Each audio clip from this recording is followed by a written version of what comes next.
Yeah, what a hell of an operation. What's crazy to me though is how many people are saying these two things. Is how dare you go in there and conduct war without getting approval from Congress, which, newsflash, this is not war. We went in, we got them, and we got them back. One's ready. Go! So you guys are going into Special Warfare Assessment Selection. It is an attributes-based selection model. What does that mean? Guys, are we running right now to get fitter with practicing running? Practicing, right? I can't freaking... So there's a holistic picture that we're looking for.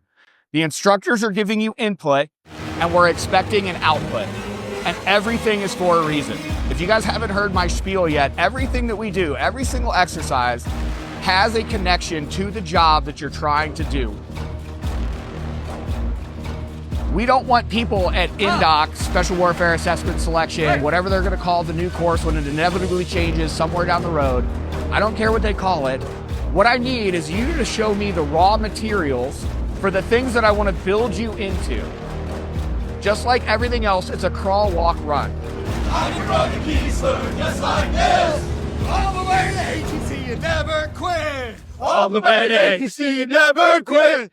Hey, everybody. Welcome back to the One's Ready podcast. You're in the team room, and I had to hit record immediately because apparently Trent isn't tracking what happened in the early hours of this morning or last night, which is that United States forces went into Venezuela and conducted a surgical operation.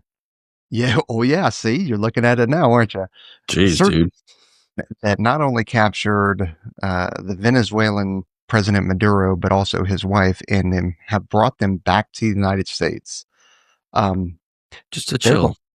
Just a cool, I mean, honestly, an easy operation.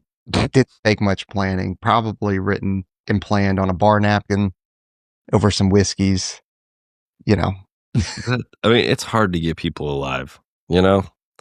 Uh-huh. I don't think people, that may be one of the things to talk about. It's like, it's a difficult thing because it puts you at so much more risk as the guy going in or the team going in to get them to try to bring someone back alive. Well, and you're talking about, you know, a high value target or somebody who's not the head of a state, right? I mean, jeez, dude. Yeah. So it's pretty interesting to me just perusing X in this kind of stuff. So let's kind of talk about what happened, and we don't know any of the details yet. In fact, there's all kinds of speculation. But what I can tell you is that Special Operations was involved, the 160th Night Stalkers, which is the aviation unit, still hasn't come out whether or not it's which of the special mission units did it.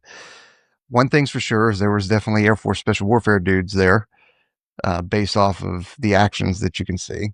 So kudos to them, kudos to the Night Stalkers, kudos to whatever SMU ended up doing that, and also all the supporting Air Force assets and naval assets that were out there helping out, because they definitely had fighters overhead as well. Dang. Yeah, it's wild. What a hell of an operation. What's crazy to me though is how many people are saying these two things. Is how dare you go in there and conduct war without getting approval from Congress, which, newsflash, this is not war. This is a military operation, and it's a one-time deal kind of thing. We went in, we got them, and we got them back. Didn't Maduro put a price on Trump's head too? Yeah. Well, okay. Yeah. It's just two dudes playing around, you know? Yeah. And then also is that somebody called it large-scale combat operations. Oh, no. That's not what that is. Not large-scale combat operations. And it's not semantics or anything like that. Like, this is a very surgical operation. Very, very surgical and pointed. Large scale combat operations would be a full on Army, Navy, Marine, and Air Force invasion. And I don't, and newsflash, Afghanistan was not large scale combat operations either. We're talking about tanks just in a line and maneuvering. We didn't do any of that in Afghanistan. Now there were some tanks in Iraq, but even then, I still wouldn't have considered that large scale combat operations. Yeah, we saw like glimpses of large scale combat operations in Iraq, I think, this last time. Large scale combat operations is the first time we went to Iraq. And you're having huge lines of tanks and people and the pinching movements and all that other stuff going in there and doing all that. But so it looks like, yeah, we threw a couple strikes in there, get them looking over here. And then someone came in from over here, snatched their president. It's awesome. That's so funny. Like, and so here's the thing. Whether you agree with the operation or not, you got to respect how well U.S. forces did. Mm-hmm. Were there mistakes or were things that were probably are getting debriefed? For sure. There were probably a lot of lessons learned as well, which is the whole point of doing these operations. That's not the point of doing those operations, but it's one of the products and the benefits of doing operations like this is that we just generally get better and better at it. Well, and stuff like this, it's you got to be real careful about how many people you let know. You know, like it's one of those things where they did a pretty good job of keeping the secret for a long time. There were politicians that were like, something big is about to happen. You know, like people have been kind of teasing this for a while. If you were listening to people in the press, but they say it was also with law enforcement. And there's a picture of a dude with a DEA badge. So they brought in the law enforcement folks. So this was a very much a joint operation. It looks like. I don't think they probably took lead on the Snatch portion or really any of the portions. Probably provided a lot of good intel for our guys. But it's an interesting thing. It'll be fun to see the details come out and kind of see how it actually played out, play by play. Yeah, I'm interested to see if the chairman actually comes out and gives kind of like how he did with Operation Midnight Hammer. Yeah. One is I don't know what this operation name was, but it'd be interesting if he comes out and kind of gives a debrief like he did on Midnight Hammer, because that was an epic operation. This one also appears to be awesome. And looking at just off of the explosions and the way that the munitions were employed, it looks like the 160th definitely had DAPs. And for those of you who don't know what DAPs are, they're an incredible asset that are on the frame. It's a 60, right? A Black Hawk, except it's got these little, I'll call them wings that come off to the side that have pylons on them. And you can load up a shit ton of munitions onto those pylons. And the great thing about the DAP is it can go low, it can go high, it goes slow, it can maneuver, and it can just get around any kind of urban canyon. So for those out there, if you don't know what an urban canyon is, when you have large buildings, that you can't see through, right? So you can maneuver a little bit to where you can get within that canyon and actually hit what you need, or you can avoid the canyon if you need to be able to hit what you need. The DAPs are an incredible asset. Yeah. I still don't even like to talk like DAPs and like one of the colors, right, are things that I didn't talk about for a really long time. Not because they were like definitely like highly classified. It's just one of those things that, was a little sensitive for a long time. But DAPs are those guys. Those were some of my favorite people to work with. For a while, like if you're doing like any daytime raids in certain places with certain people in Afghanistan, like those were the dudes that were going out there and getting stuff done because of their capabilities. So they're awesome. They're amazing pilots too. Yeah, dude. And I'd be interested. There were probably little birds as well, the AH-6s that, either had platforms for, dudes to ride in on, operators to ride in on, or they had them with the rocket pods and the guns. So man, it was what a hell of an operation. And also to a little bit of a cherry on top, or two cherries on top, if you will, is do you remember Hugo Chavez back in Oh the yeah, 2010s or whatever? yeah. Maybe it was earlier. It could have been earlier now, but 2010s. He was a real asshole. Uh, so he's dead, right? In the mausoleum that they had him buried at. They just happened to strike that as well. Oh, weird. Well, yeah, let's not stick up for terrible people. Uh, and then That's the most Trump thing ever is to strike that mausoleum. yeah. And then the other thing that I saw about this was China, a China delegation is in town in Venezuela to meet with Maduro to talk about assistance and support to their country to counter what we are doing. And so they're still in country right now too, while all this was happening. That's just a little. By the way, guys, yeah, that wasn't a mistake. That was definitely understood. Dude, I love. I'm sorry. Now I'm going through this stuff. There's like this like fat lady who's like Venezuelan people take to the streets to like talk about Venezuelan sovereignty. It's like, okay, I don't know where she is. I can't tell if it's actually in Venezuela, but if she's a fat lady in Venezuela, like she's like the only one, you know, it's like the only video they can come up with. But I'm guessing most of the Venezuelans these days are. It's one of the most resource rich countries on the planet. Oh yeah, and people are starving. So something's not going right. yeah. It's it ain't great over there, that's for sure. But and Dang. Old boy's wife does not look happy either. yeah, can you imagine? You got me into this mess. She's just hitting him. You got me into this mess. I shouldn't be here. Just Oh man, is that a yeah, real picture? It's so hard to know what's real, but it's like, yeah, yeah. So they were tracking all the pizza going in and out of the Pentagon, right? So mm-hmm. at Pizzato Pizza, there was a massive surge at 2 a.m. and 3 a.m. Massive surge of pizza getting delivered or ordered from this place. So yeah, Pulling an all nighter. We gotta have the pizza. gotta have pizza, and there was for sure white monsters just getting crushed.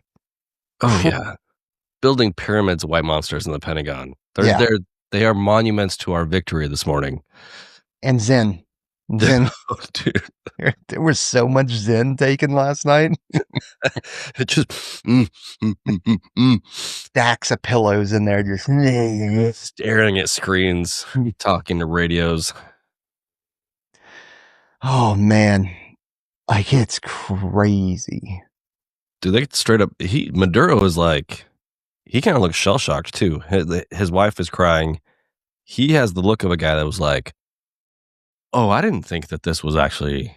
I don't think he thought this was going to happen." But you guys are about this? Jeez. It's wild to see how many people though are so polarized by this and sticking up for dead or for dead drug traffickers and people that are intentionally bringing things in the United States that are killing Americans. Because if this was something else other than drugs, or if it was done from within the U.S., Yeah. hey, we gotta ban whatever it is. If soda was doing this, right? Mhm. They would want to ban soda. They already tried to do it in New York, right? Which is crazy. So it's wild, man. I like the CNN description. Maduro and his wife, Celia Flores, were dragged out of their bedrooms by soldiers during the U.S. raid. Yeah. You know what's going to happen, too, is people are going to be like, is this what you voted for?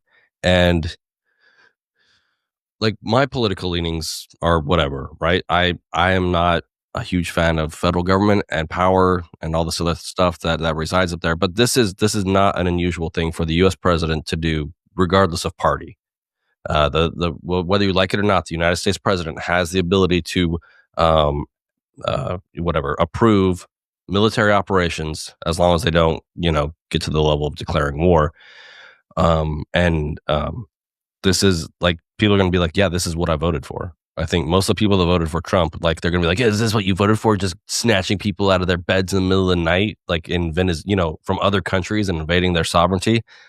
Man, if this is something that you have an issue with, like, wake up. What do you think the U.S. has been doing for the last 50 years? Right. And that's the problem with it, is that people are upset about it right now because it's not their party. Right? Mhm. That's what it is. Other than that, whether it's their party or not their party, or the fact that it's Donald Trump, it's one of those. Yeah, and well, then here's the thing: is like, every president has launched cruise missiles and drones and all the other stuff. Here's the question: would you have rather we just dropped a cruise missile on the palace? Is that what you would rather have happened versus us snatching this person? And who knows what the plan is now? Are they going to have a conversation with them? Are they going to jail them? But the fact that we didn't just murder them or assassinate them — it's called assassinations, right? If it's politically motivated or whatever, is kind of like a step up compared to what we've done for a really long time. Mm-hmm.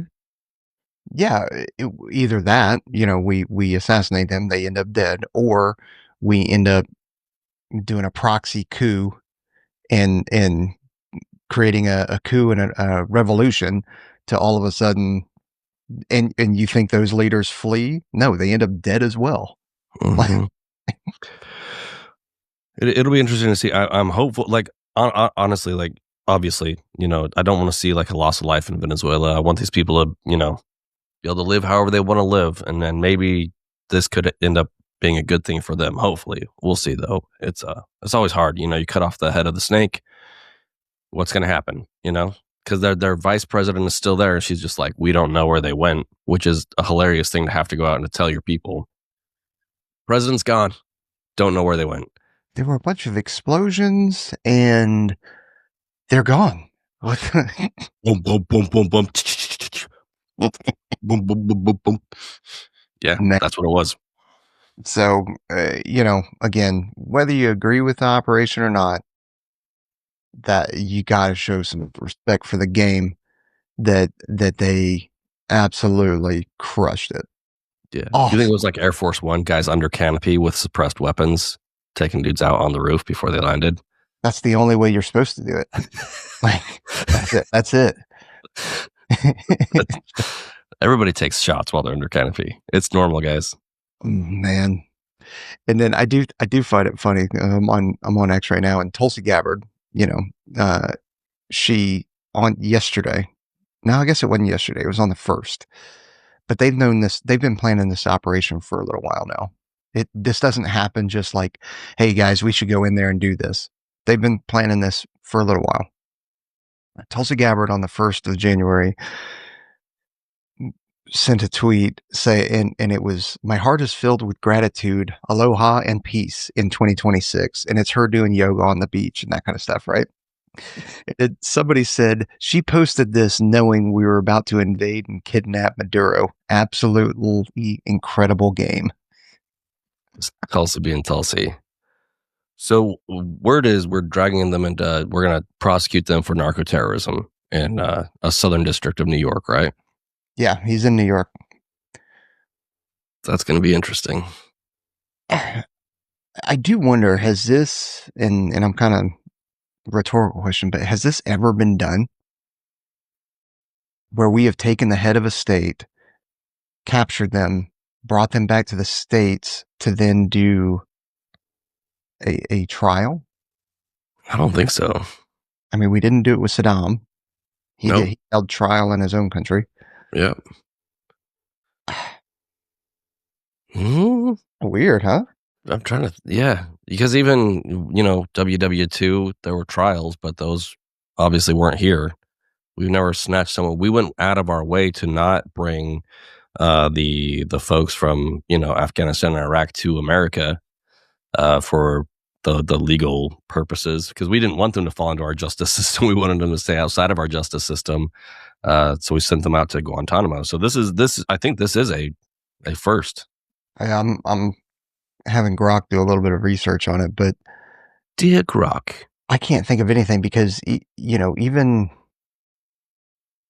so, Saddam in his own country, I was going to say Muammar Gaddafi, but he ended up getting schwacked and drugged through the streets by his own people.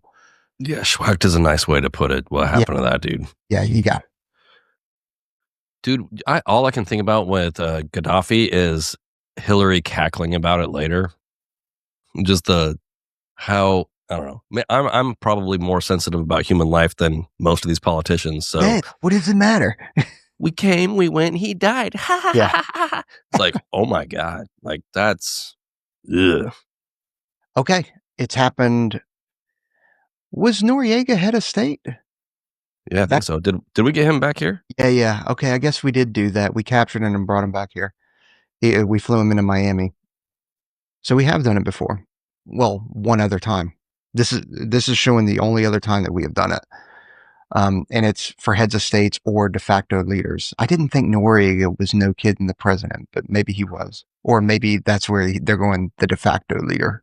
Well, he was like the general, right? Didn't he stage the coup? And so he was, it was like a military dictatorship or something like that. So, okay, we've done it before. It's fine, everybody. It's fine. So he was Noriega was convicted in 92 and sentenced to 40 years in prison. And later, what was he convicted of? What did they charge him with? Drug trafficking, racketeering, and money laundering. So basically the same, probably a lot of the same stuff. We're throwing some terrorism on top of the narco charges for Maduro. Yep. For Maduro, it says narco terrorism, drug trafficking, and corruption stemming from prior 2020 indictments with additional superseding charges expected. Yikes. That's crazy. So they were flown out of Caracas in Venezuela to the USS Iwo Jima and are en route to New York. Dude, so yeah, to be part of this would have been so awesome. Oh man, dude. Oh my gosh. It doesn't go away. That's the thing. Like the willingness and the want and the FOMO of, even if I didn't get to go out on the operation, which would have been incredible, right? Yeah. Just to be in the planning for it. Just guys, planning. Just call us next time. We'll sit on the Iwo Jima and we just want to be there. I just want to be there when they come back. I just want to shake some hands. They did such a great job, guys. That's sweet. Yeah.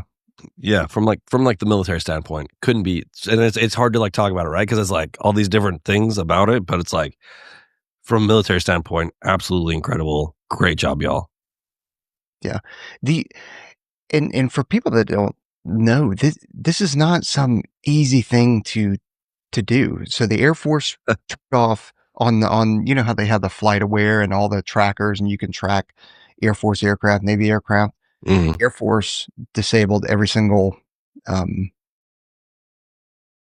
transmitter, if you will, that shows where Air Force aircraft. Every single one of them, even ones that are not in related to this operation, just all of them, gone.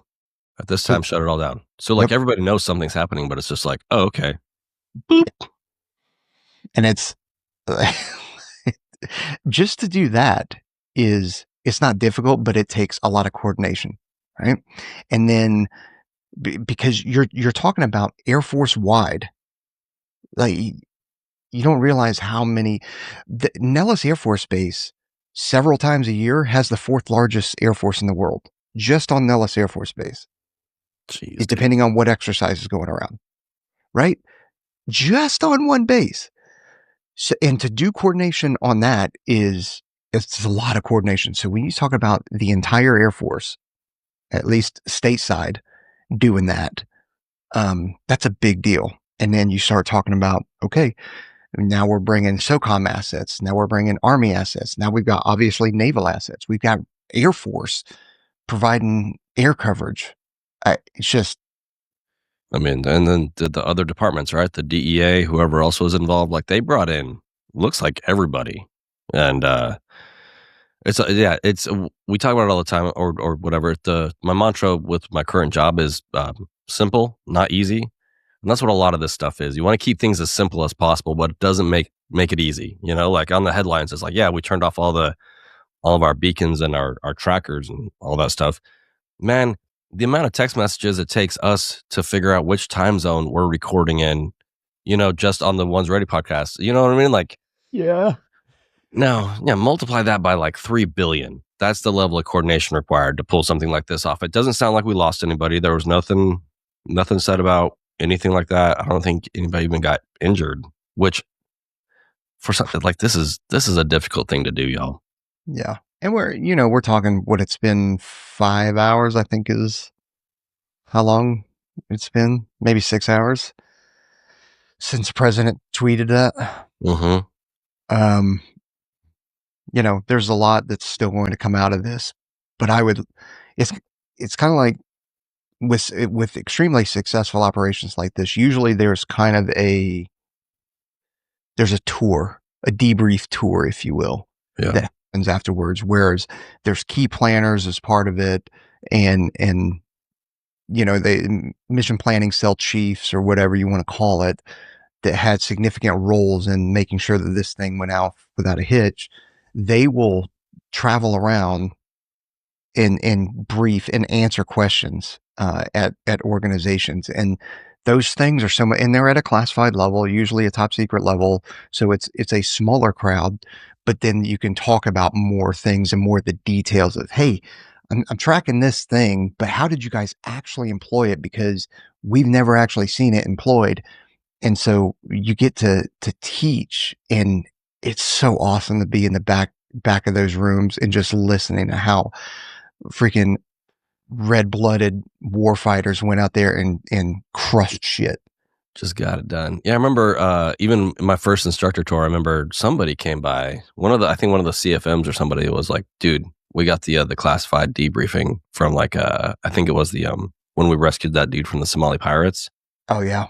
And so it's funny. So like, yeah, we all went to the skiff and we sat down and talked about it. And it kept us like motivated as instructors, because we're kind of on the outside of everything.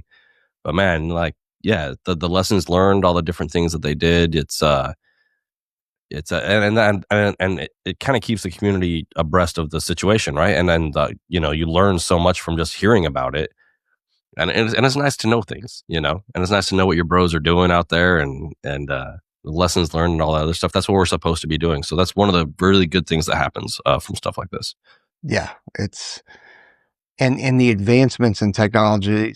We talked about it yesterday, but this episode's going to go out today to keep it recent, so you won't hear those. But I ended up talking about yesterday, either me or Aaron, I think, talking about the advancements of medical tactics, technology, and stuff like that because of operations and because of conflicts and that kind of stuff. And that's how we advance things.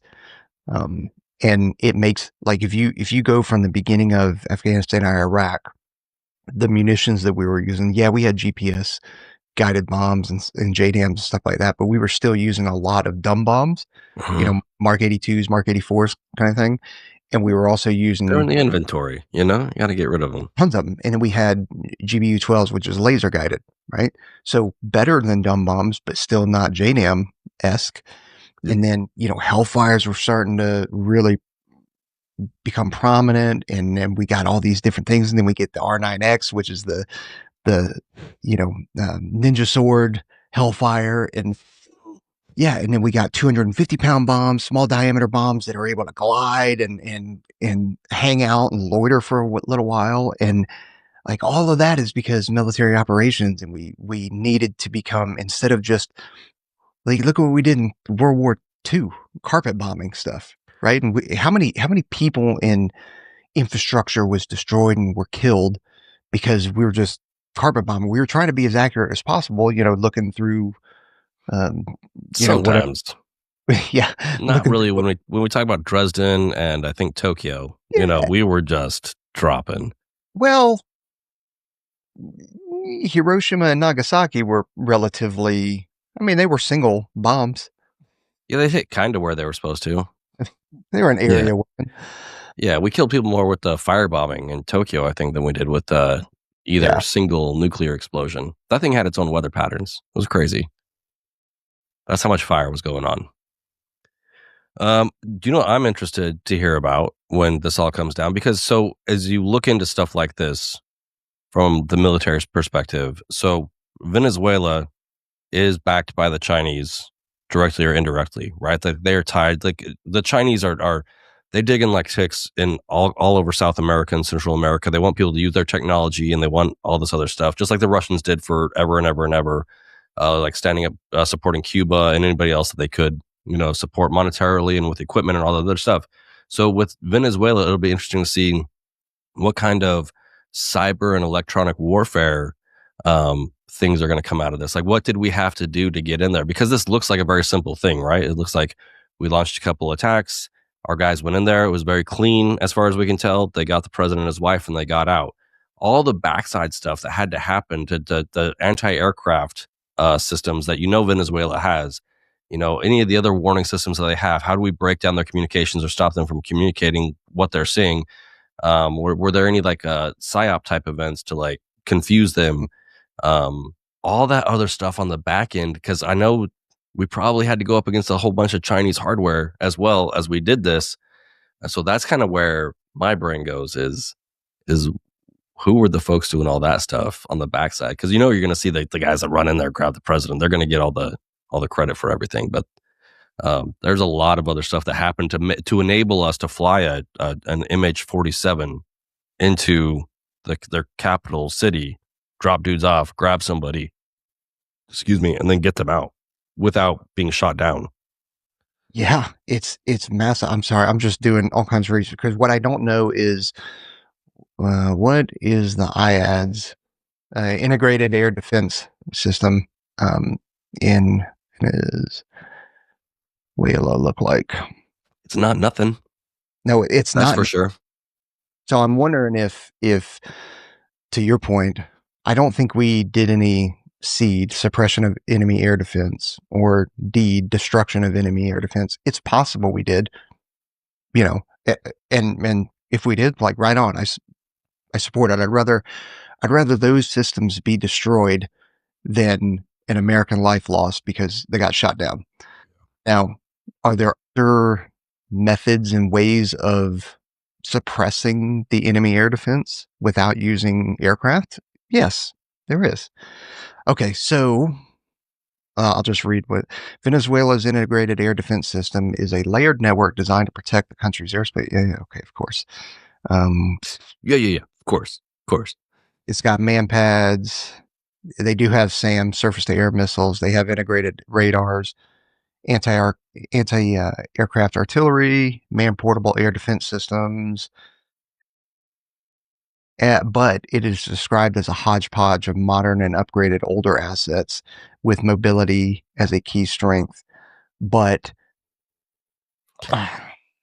even still, to get a helicopter in there, remember when we were first going into Syria and all the briefings that everybody got about Syria? And it's just like the amount, even if it's not high tech, just the amount of crap that they had in there that could knock you out of the sky was amazing, right? And it made us, for all of us that have been in Afghanistan for like the last decade, you start talking about Syria and the pucker factor goes up by, quite a bit to be in the air over there. Whether this is data technology or not, like how do you keep them from talking to each other? How do you keep them completely in the dark where the vice president comes out and is like, the president's gone and we don't know where he went? All I'm saying is there was a lot of stuff that had to happen. And these dictators are really, they're known for, they want to protect themselves, right? Like they are. So there were things in place to make sure that this didn't happen, that we overcame in a lot of probably really interesting ways. Yeah. And they also have some F-16s, but they're probably, if they're operational or if they're maintained maintenance-wise, there's probably only a few of them. You're talking probably less than 10, maybe even less than 5 that are operational. You get some boys in like some F-18s loitering off the coast just hoping, please get off the ground. Yeah. Just start running to the aircraft. That's all I need to see. Just start running to the aircraft. That's enough for me. I got it. Let me go, boss. Let me go. Man, it's gosh, I've got serious FOMO right now. Yeah, it's pretty cool. Pretty cool. As far as just being able to do that is pretty insane. Yeah. Yeah. Well, Yeah. Looking forward to more details coming out about it. Um, we'll see. Man. Uh, did you did you know that we've got John Maluro on as a partner now? And is he? he's got his Elite Action Academy that he's offering to our listeners at a discount if they use the promo code One's Ready. First of all, go listen to John's episode. John's a fantastic human. And then, yeah, I think I remember seeing that message. It's always funny because if we like somebody and they're like, they throw something our way, like, hey, do you want to partner on this? It's like, yes. It happens so quick. We're just like, yeah, of course. Yeah, whatever. So, yeah. And he's been on multiple times. The thing is that he's an interesting dude because he's an avid I don't know if he still is, but he was an avid rock climber, and he just happened to kind of throw his hat in the ring to work for NASA, not thinking that he would get hired. I mean, that's like me throwing in my hat, like, here's my resume, NASA, just take it. We'll see what happens, whatever. And then in the interview process, not really related to it, the interviewer finds out that he's a rock climber, like a really good rock climber. Yeah. And, dude, we're trying to design a spacesuit for Mars that is durable and that allows articulation, and that, because guess what? It's rocky out on Mars. We need somebody to help us design this and test and execute on this stuff. And that's how John. I was like, really? There's no one else to help No you one- with this? It's wild. Then didn't he get tired of working for NASA and then he went and became a photographer? Yep. Yeah, he's just one of those guys. It's just like, I can do stuff, and willing to take the risks, which I think it was the most impressive thing, I thought.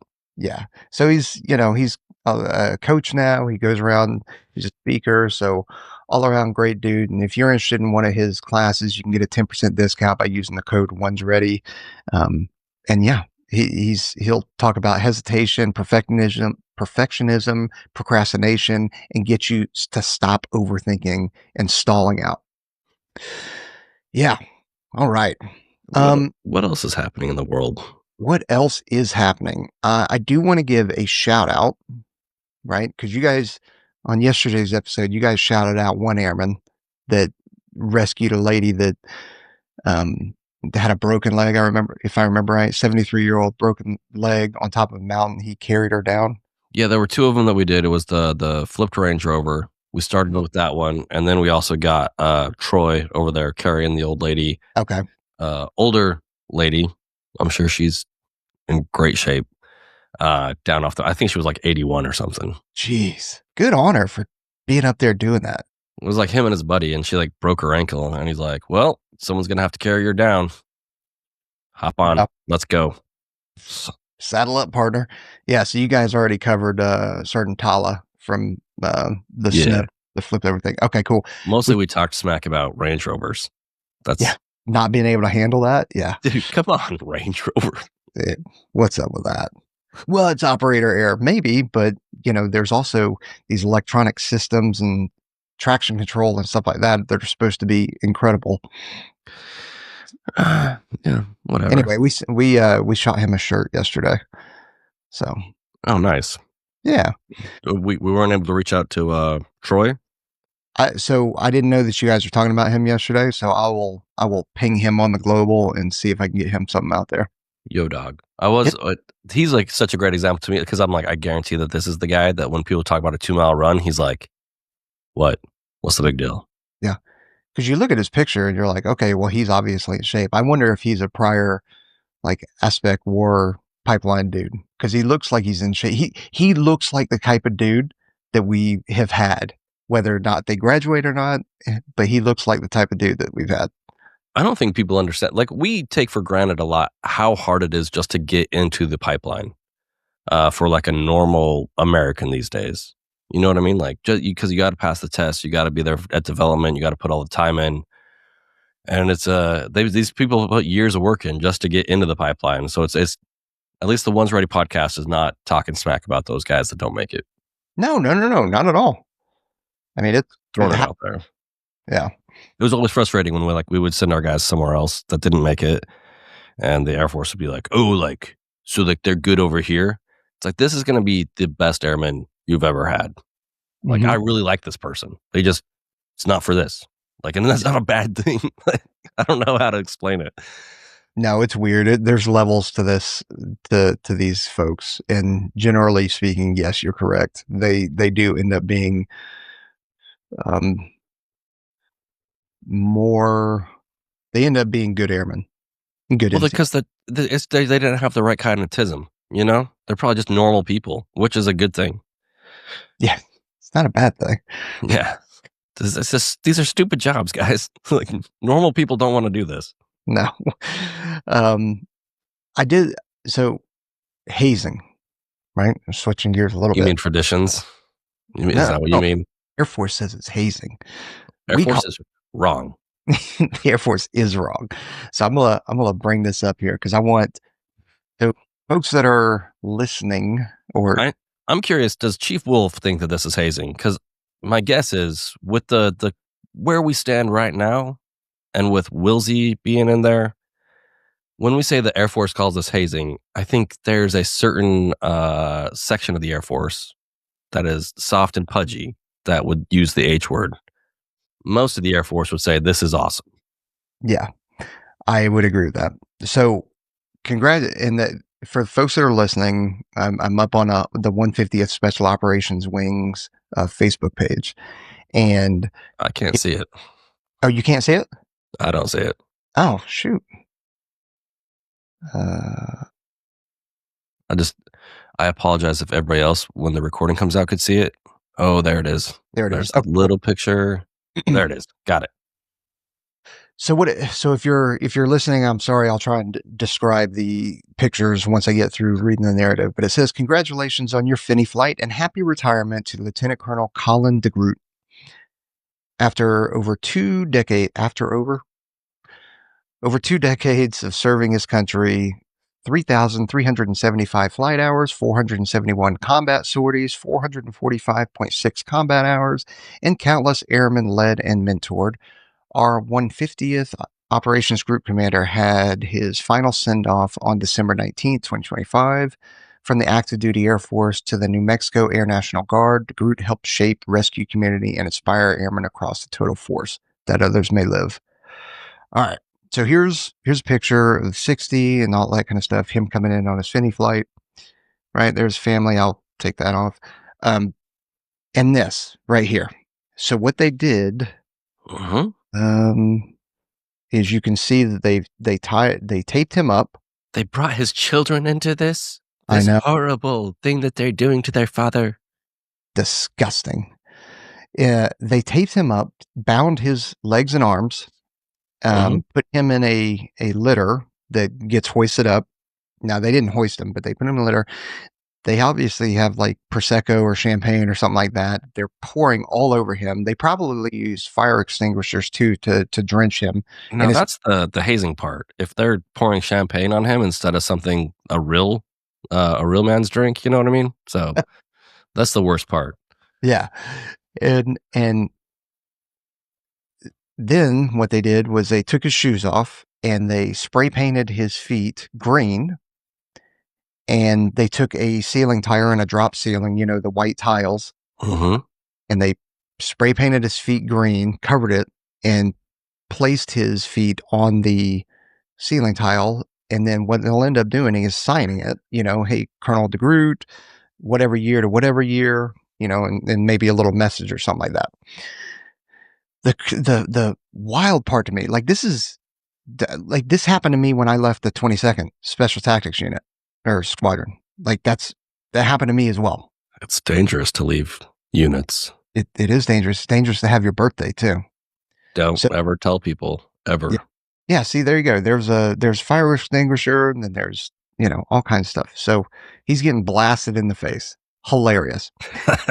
The funny part about it is over on the comments. Here we go. That hazing, and then somebody replied, Nate or whatever. Some jobs are harder to quit than others. If they didn't like him, they just let him walk away, which is the point. If you are a turd or somebody that people just did not like to work under or work with, they would just go, "Hey, here's your change of command. Later, nerd. You can beat it."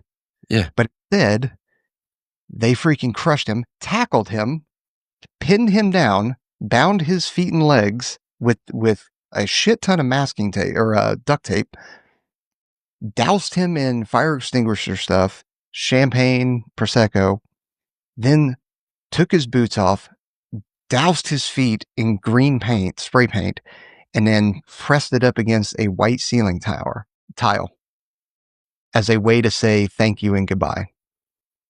That is freaking awesome. And we need more of that. Yeah. I'm good on the 150th folks for putting that out there. Like it's a normal thing, because it is. That's a normal and fantastic thing to have happen. Yep. So anybody who wants to say that that's hazing, like, you know, like I'm not big on being like, if you don't like it here, go away. At least keep your mouth shut. Man. Sorry no one tackled you and, you know, did the stuff for you when you left your last unit. Or, yeah. You bring up a great point, though. What does the new Chief of Staff of the Air Force and the new Chief Master Sergeant of the Air Force, what do they think about this? Wilsey, can I call you Wilsey? I'm going to call you Wilsey. Cruiser. Yeah. Yeah. Is it cruiser or bruiser? Cruiser. Bro, you care about morale, right? You've been around. I'm sure he's fine with it. Now, whether or not he's going to come out and be like, this is absolutely like the way we should be doing business is one thing or another, whatever. But I guarantee he's fine with it. If he saw that, he'd be like, hell yeah, dude. Good job, bro, on making it 20 years and being in a difficult job and being a pilot. And good on your bros for sending you out the right way, you know? And this guy's going to the Guard. He's going to keep doing what he's doing too. So seems like a fantastic human as far as I can tell. Yeah, I'm stoked about it. And I think we need more of that. And I think just like bringing back the paint jobs on planes, nose art, bring it back. Like we've gotten so vanilla-fied that we've lost so much of those fantastic traditions. Dude, the military shouldn't be boring, y'all. They don't pay us enough to be boring. Don't do it. Now, man, that's awesome. I'm happy for it. I used to have so I had to have like a senior team when I was down at Lackland, when I was running like the team in between teams. I've told the story before, but when we'd have a senior team guy that was about to go to the apprentice course or whatever, they're towards the end of the pipeline. They've been around for a long time. At the end of the day, because like every once in a while, a student would come up to me and be like, hey man, it's like so-and-so's birthday on Thursday. I'm like, cool, you know what to do. And so I'd have all like the blue team kids that were there that hadn't been through a selection yet or anything. And I'd be like, okay, all y'all go away. And then we would lock the doors. And then that one guy would get rolled up by the rest of his teammates, and I'd let them tape him and do all that stuff, you know, put him on a backboard and tape him up. And it's like, this is how you show people that you care about them. Yeah. But like, you know, we would have to like hide it kind of, you know, like, and I was letting students do it. And then I had rules. I'm like, we can't injure anybody, guys. Like, I'm letting you have a little bit of fun and pretend kind of like you're part of the community right now. Which was a big morale boost for them. But yeah, these things are good. They really are. And we need more of it. I'm trying to find my feet. Well, there we go. I think. Well, we'll put this on Feet Finder. Maybe I can get some money out of it. Little hobbit feet. That was the end of it after trying to wash it all off. I still can't. I don't know what is going on. It's taking a couple seconds for everything. But it's up now, though? No. Oh, man. What the hell? Try it again, because it took 2 tries last time. That's why. That's really weird. Hey, Riverside, you need to unfreak yourself, doggone it. What? Still nothing? Okay. Getting black screen. That's unfortunate. Makes me wonder if some of the solo ones that I've done, if it came up with a black screen as well. You're like referencing the picture on the screen and there's nothing. So that did happen. I did a Washington crossing the Delaware on Christmas Eve, and I watched the video. And as I was editing it, the video came across fine, but no sound. Oh yeah. I had to go through, and I was like, man, do I need to re-record this entire thing? But I managed to get the video and the audio and then interlay it on over. Dump it in there. Yeah, but yeah, Taylor Starch was part of the crew when I was on the prep course. That found out it was my birthday one time. Well, that did not go well for me. It usually doesn't. I was at the 23rd and got birthday, and you remember the dip tank? Mm-hmm. It's at 23rd, so they taped me to a Miller board and threw me then face down for a little bit. Nice, yeah. Face down. Breath hold. Yeah. See how it goes. They flipped me over, and I mean, whatever. I can hold my breath. Yeah, it's good. You can hold your breath, you know. Can I? I seen it. Yeah. I've lost some of that lung capacity for sure. And I feel it whenever I'm doing our operator training summits, because I'm like, oh, man, I used to be able to just chill out down here, and now I'm like, okay, I need to get some breaths. Yeah, dude. It's one of the best things about doing the OTS stuff though, is it forces us to like maintain, you know, certain skill sets and kind of work at it. In the summer, it's a lot easier because I can just go in my backyard and work on that stuff, just chill out underwater for a while. But it's good for us, you know. So and hopefully coming up soon, and we talked about this before. We are working through those logistical processes, and we talk about it, and it's not as easy as people think. Like, so our number one goal is to never make money off of anything, right? So what we're doing is we're trying to make this better every time, and this costs money and logistics and all this other stuff. But we're trying to get to the point where we have like rucks available for folks to use that don't have rucks to bring for themselves for these OTSs, so that we can actually put some, 25 to 35 pounds on folks and walk them through it so they can actually feel it a little bit better.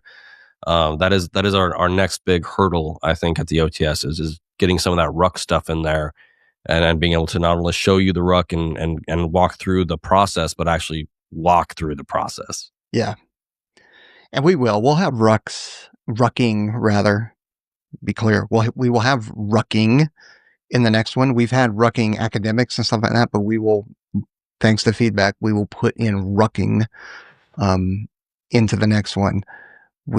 You're right. We got to figure out the logistics and the procurement of actually getting rucks. Yeah. Yeah. Like just so y'all I'm not complaining. I'm just saying, like, we all have jobs, right? So like when it comes to, hey, Peaches, we're just going to send all this stuff to your house and you're going to have to drive to wherever. It's like, no. Like, I'm like, okay, well, I'm kind of centrally located in the country. But then it's like, dude, we all have 2 more jobs at least on top of OTS, right? It's like, okay, so I have to take a full day. I have to get all this stuff at my place, and then at least a full day to drive to wherever we're going and pay for the gas and all that other stuff, and then take time away from family. And it's just, we're figuring it out, y'all. So this year, 2026 OTSs are going to go, they're going to keep getting better and better and better, and probably start scaling a little bit. It's going to get wild. Yeah. And I was on a call last night with I don't get, I've never been starstruck or anything like that, right? I don't fanboy over somebody, but I was on a call last night with somebody with a name that every single person that is listening to this has heard of, and respects. And well, that's a very rare individual then. You know exactly who I'm talking about, because his name has been brought up multiple times regarding Operator Training Summit. So I was on a call with him last night. Yeah. And he is every bit of that dude. Every bit of that dude. And it's awesome. I spent, 35 minutes talking to him or whatever. And it was cool. Anyway. Is Alabama going to be pretty rad? It might be. Yeah. It might. So, but yeah, actually, speaking of which, if anybody knows somebody at GoRuck, if you can put me in contact with them, that would be awesome. It can be through Instagram, DMs, or it can be through Jared at JARED at onesready.com. Just if you know somebody at GoRuck, I've already reached out to them, but they're so big right now that we don't even come up on their radar, right? So, Well, eh, isn't that former controller dude? He works for them, right? We'll figure it out. former controller, dude. Okay, Yeah, big yoked there's a fitness couple. bro. Yeah, but he's not angry, so that's why he's a former controller. Yeah. Oh, because if he was actually a current controller, or he'd be just pissed off. I wouldn't want to talk to him. Yeah. Yeah, Uh, yeah. So it's good, man. And then we are still trying to design a level 2. So you'd have to attend level 1 first, and then you'd attend level 2. But the point of the level 2 would be you already have to be at a certain fitness level. You already have to be at a certain water confidence level. And because these are going to be more advanced courses. Yeah, we know what to do for like a level 2, right? But if you have suggestions, let us know. But the problem with the level 2 is, and I'm just letting people know, you are going to have to go to level 1, and then you're going to have to be honest about your level of training. Because if you sign up for a level 2 and you go there, we're not going to split off into like a very basic group and keep running you through that process. It's going to be on you. Like I'm not going to force. Obviously, we're not going to force you into like the deep end of the pool to do any of this stuff. But I'm not going to cut off. I'm not going to send like Aaron Love over to like help you out if you're not keeping up with the class. It's going to be It's going to be a lot more like, hey, either keep up or whatever, or get there. Yeah. So just so everybody's tracking, like I feel like I was come across as kind of a dick when I start talking about things, but that's the way it's going to be. It's going to be level 2. We're going to train the folks that paid for level 2, and so you need to understand, like, and we'll make it very clear what you should be able to do. With your how many underwaters every minute you should be able to do for repetitions and all that other stuff to take you to that next level, and then really start training you. Yeah. It'll be great. And, if you do have ideas, like if you've attended a level 1, or even if you haven't, and you have ideas, like, would land nav be cool? Would map and compass reading would be cool? Would, a full on, hey, here is what identically a 4-hour pool session during SWAS is going to look like, with the same amount of intensity, no instruction, right? In terms of like, all right, guys, we're going to time out. Here's what we're going to talk about. No, it's from the time that you show up at the pool to the time that you leave is like a no kidding pool session. Yeah, if I get to play, you know me. I want to start the level 2. I'm going to put it out right now. Level 2 is going to start with a 10-mile ruck. That's my, and it doesn't end like at a 15-minute pace, and you don't have to wear a ton of weight. But I think starting that way kind of will put you in the right space to have a small understanding of what it's going to feel like in the pipeline. Because you're gonna go through all that energy, and you're gonna have to replace it. And if you're not fit, your run, everything after that is just it's gonna crush you. And you're gonna get one night of sleep, and we're gonna hop into the pool, and it's gonna be fun. Oh man, maybe not 10 miles. Is 10 miles too much? But like, I feel like that's for me anyway, right? Like anything under 10 miles is like, man, like at least it was. And it's gonna be exciting to see how I perform here. I'm sure you'll trade up for the yeah. Like rucking is like kind of an old man sport. Like it sucks. It's gonna hurt, but who cares? But 10 miles is typically when I start to lose, like I have to get real careful. Like when your feet just stop listening to instructions and you're just moving, your feet start flapping a little bit. And yeah, it tends to be around the 10-mile mark for me. So 10 miles at a 15-minute pace is extremely challenging for me.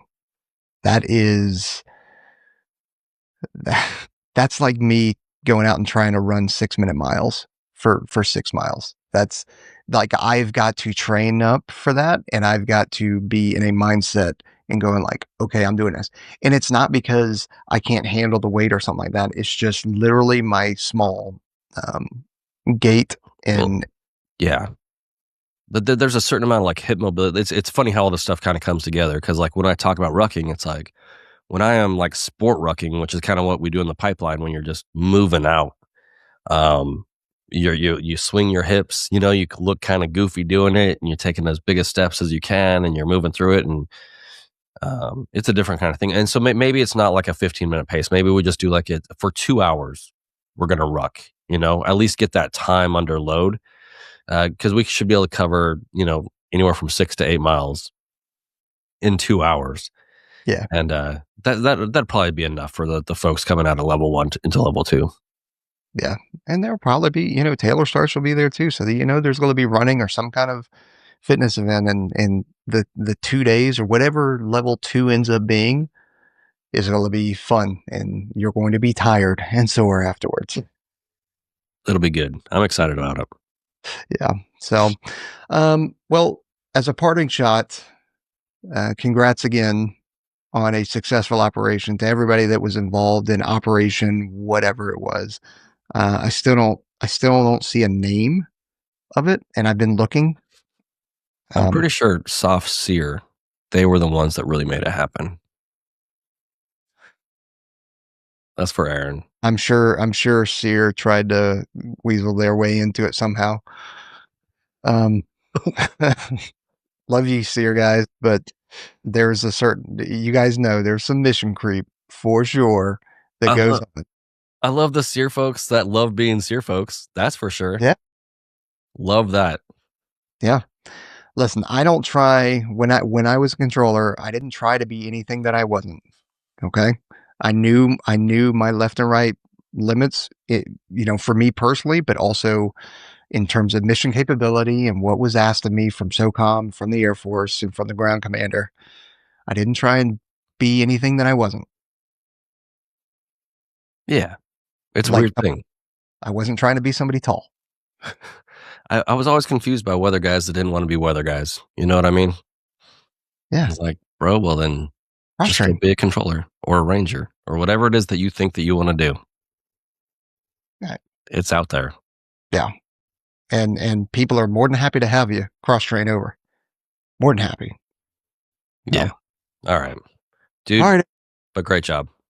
Yeah, for real. Everybody, you crushed it. It was, whether, like I said, whether you agree with it or not, or you think we should be doing it or not, respect to a successful operation, because holy shit, that was not easy. Yeah, dude. I can't wait for the details. I know. And then make sure you guys go out there and, sure, you can subscribe, hit that notification bell, check us out on onesready.com or operatortrainingsummit.com. But also, maybe just throw a Venezuelan flag in your bio just to show that you have solidarity with Maduro and stuff like that. Cause that's what's going on right now. It's just a whole bunch of flags being put in bios and Somali flags as well for the Leering Center. The Leering Center. Yes. We are all very aware of all the contributions that the Somali population has made to America over the past 200 something years. Yeah. All right. You guys have a good one. See you. Later.